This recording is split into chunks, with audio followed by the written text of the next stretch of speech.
નમસ્કાર મિત્રો, અક્ષર અકાદમીના online platform પર હું પ્રોફેસર ડૉક્ટર BC રાઠોડ આપનું સ્વાગત કરું છું. બંધારણની કલમોના પરિચય અન્વયે આજે આપણે કલમ નંબર 141, 142 અને 143ની જોગવાઈઓ જોઈશું. જોઈએ કલમ નંબર 141ની જોગવાઈઓ. કલમ નંબર 141. મિત્રો, પરીક્ષા માટે આ અગત્યની કલમ છે. સુપ્રીમ કોર્ટ પ્રતિપાદિત કરેલો કાયદો તમામ અદાલતોને બંધન કરતા રહેશે. જોગવાઈ એ છે કે સુપ્રીમ કોર્ટે જે પ્રતિપાદિત કરેલો જે કાયદો છે કે જેને સુપ્રીમ કોર્ટે મોહર મારી છે એ દેશની બધી અદાલતો માટે માન્ય રહેશે. બીજી રીતે કહેવું હોય તો સુપ્રીમ કોર્ટનો ચુકાદો એ સર્વોપરી છે એ દર્શાવે છે. એ બધી જ કોર્ટોને એ સ્વીકૃત રહેશે, સ્વીકાર્ય રહેશે. કલમ નંબર 142. સુપ્રીમ કોર્ટના હુકમનામા અને વટહુકમો અને દસ્તાવેજો પ્રગટ કરવા વગેરે હુકમ કરવા બાબત. મિત્રો, આ જે જોગવાઈ છે એ જોગવાઈમાં સુપ્રીમ કોર્ટે જે ચુકાદો આપ્યો છે, ફેસલો આપ્યો છે, જે નિર્ણય આપ્યો છે, જે હુકમો છે, તો એ જે વિગતો છે એ વિગતોને પ્રગટ કરવા માટે સુપ્રીમ કોર્ટ કાર્યવાહી કરી શકશે. સુપ્રીમ કોર્ટ પોતાની હકુમત વાપરતા પોતાની સમક્ષ વિચારણા માટે બાકી હોય તેવા કોઈ દાવા કે બાબતમાં સંપૂર્ણ ન્યાય આપવા પોતાને જરૂરી લાગે તેવો હુકમનામું અથવા એવો આદેશ કરી શકશે.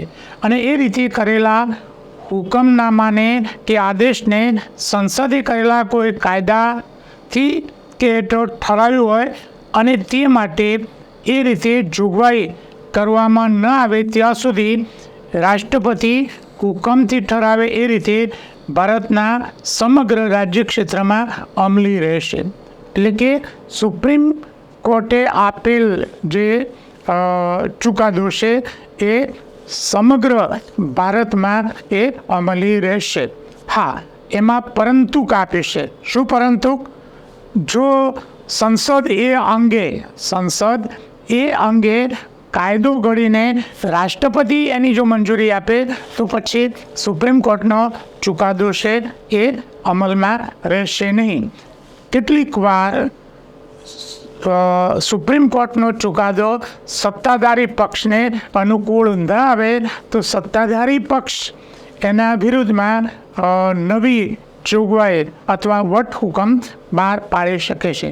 થોડાક સમય પહેલાં જે દિલ્હી રાજ્ય સરકાર અને કેન્દ્ર સરકાર અંગેનો જે વિવાદ છે તે અને સુપ્રીમે ચુકાદો આપ્યો કે ચૂંટાયેલી જે પાંખ છે, સરકાર છે, એને દિલ્હીના ગવર્નર કરતાં વધારે સત્તા છે.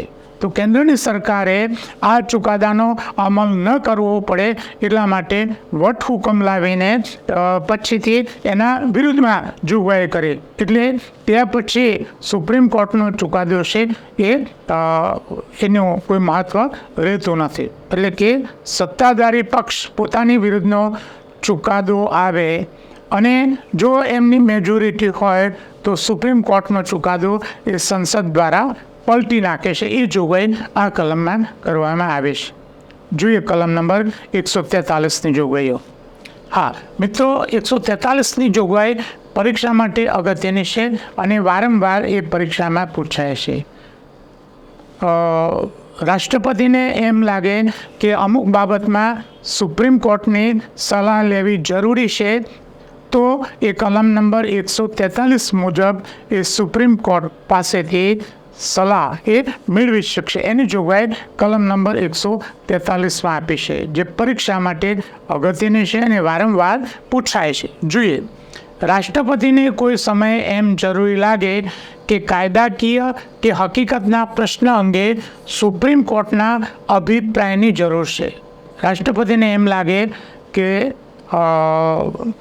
આ બાબતમાં સુપ્રીમ કોર્ટના સલાહ સૂચનની કે અભિપ્રાયની જરૂર છે તો સુપ્રીમ કોર્ટને એ બાબત અંગે એ પોતે માહિતી આપી શકશે અથવા જાણકારી સલાહ મેળવી શકશે. તે બાબત સુપ્રીમ કોર્ટને વિચારણા માટે મોકલી શકશે. સુપ્રીમ કોર્ટને વિચારણા માટે એ મોકલી શકશે. સુપ્રીમ કોર્ટ પોતાને ઉચિત લાગે એવી સુનાવણી કર્યા બાદ રાષ્ટ્રપતિને સંબંધિત બાબત અંગે પોતાનો અભિપ્રાય આપશે. રાષ્ટ્રપતિને એ સંદર્ભમાં સુનાવણી કર્યા બાદ સુપ્રીમ કોર્ટ એ અભિપ્રાય આપશે કે આ બાબતમાં આમ કરવા જેવું છે તે. હા, હવે સુપ્રીમ કોર્ટની સલાહકારની ભૂમિકાની જોગવાઈ એ કેનેડાના બંધારણમાંથી લેવામાં આવી છે. એટલે મિત્રો આ પરીક્ષા માટે એક અગત્યનો મુદ્દો છે. એટલે કે આ બીજો સવાલ પણ આ કલમમાંથી નીકળી શકે છે કે રાષ્ટ્રપતિને સુપ્રીમ કોર્ટ પાસેથી સલાહ લેવાની જોગવાઈ કયા દેશના બંધારણમાંથી લેવામાં આવે છે?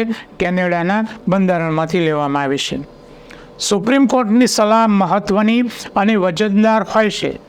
સુપ્રીમ કોર્ટની સલાહ એ મહત્વની હોય છે અને એનું ખાસ મહત્વ હોય છે, પરંતુ રાષ્ટ્રપતિ તે સ્વીકારવા માટે હંમેશા બંધાયેલા નથી. રિમેમ્બર, સુપ્રીમ કોર્ટને સલાહ એ પોતે માગી શકે, પણ સુપ્રીમ કોર્ટની સલાહ સ્વીકારવા રાષ્ટ્રપતિ બંધાયેલા નથી. સુપ્રીમ કોર્ટની સલાહ એ ના પણ સ્વીકારે. રાઈટ? એટલે આ મુદ્દો પણ તમારે ધ્યાનમાં રાખવાનો છે.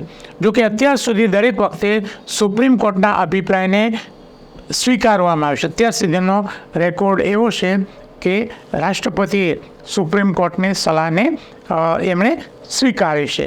હા, બીજી વિગત એ છે કે સુપ્રીમ કોર્ટ દરેક બાબત અંગે સલાહ આપવા કે અભિપ્રાય આપવા બંધાયેલ નથી. કે સુપ્રીમ કોર્ટને પણ એવી સત્તા છે કે દરેક બાબતમાં સલાહ આપવા માટે એ બંધાયેલ નથી. તો પરીક્ષા માટે આ ખૂબ જ અગત્યની કહી શકાય તેવી કલમ છે. મિત્રો, વધુમાં બંધારણ અંગેના મારા 2 પુસ્તકો છે, ભારતનું બંધારણ અને રાજ્ય વ્યવસ્થા, જે ઓનલાઈનર અને MCQ સ્વરૂપે છે. ડિટેલમાં અભ્યાસ કરવા માટે ભારતનું બંધારણ અને રાજ્ય વ્યવસ્થા, જેમાં કલમ નંબર 1 થી જે છેલ્લી કલમ સુધીની બધી જ વિગતો એમાં આપેલી છે. આ ઉપરાંત અમારી 2 ટેલિગ્રામ ચેનલ છે. BC રાઠોડ કરંટ અફેર્સ, કે જેમાં રોજેરોજનું કરંટ અફેર્સ, માસિક કરંટ અફેર્સ, દરરોજની 10 થી 15 જેટલી પોસ્ટ મૂકવામાં આવે છે. 3-4 જેટલા ફ્રી વિડીયો, વિશિષ્ટ દિવસ હોય તો તેની વિગત, ક્વિઝ મૂકવામાં આવે છે. અને અમારી આ જે ટેલિગ્રામ ચેનલમાંથી જુદી જુદી પરીક્ષામાં પૂછાયેલા પ્રશ્નોની વિગતો અહીંયા આપેલ છે. તમે જોઈ શકો છો કે 2024માં GPSC પ્રિલિમમાં માત્ર 11 દિવસના કરંટ અફેર્સની પોસ્ટમાંથી 19 માર્ક્સના પ્રશ્નો પૂછાયા હતા. અને એના આગલા વર્ષે 2023 GPSC પ્રિલિમ પરીક્ષામાં માત્ર 8 દિવસના કરંટ અફેર્સની પોસ્ટમાંથી 20 માર્ક્સના પ્રશ્નો પૂછાયા હતા. બીજી વિગતો પણ અહીંયા ઉપલબ્ધ છે. આ ઉપરાંત અમારી બીજી ટેલિગ્રામ ચેનલ છે ગૌરવંતી ગુજરાતી, જેમાં ગુજરાતી ભાષા, ગુજરાતી સાહિત્ય અને ગુજરાતી વ્યાકરણને લગતી પોસ્ટ મૂકવામાં આવે છે. સ્ટાફના નર્સની પરીક્ષા માટે આ ખૂબ જ ઉપયોગી એવી ચેનલ છે. તેમજ ગુજરાતી ભણાવતા શિક્ષકો, અધ્યાપકો માટે એ ખૂબ જ ઉપયોગી એવી ટેલિગ્રામ ચેનલ છે. હજુ સુધી જો તમે અમારી આ બંને ટેલિગ્રામ ચેનલમાં જોડાયા ન હોય તો એમાં જોડાઈ જવા વિનંતી છે. વધુમાં આજનો અમારો આ વિડીયો પસંદ આવ્યો હોય તો એને લાઈક કરવાનું ભૂલતા નહીં, મિત્રોને શેર કરવાનું ભૂલતા નહીં. અને હજુ સુધી જો તમે અમારી આ યુટ્યુબ ચેનલને સબસ્ક્રાઈબ ન કરી હોય તો ચેનલને સબસ્ક્રાઈબ કરી દેશો. અને હા, બેલ આઇકોનને ચાલુ કરવાનું ભૂલતા નહીં.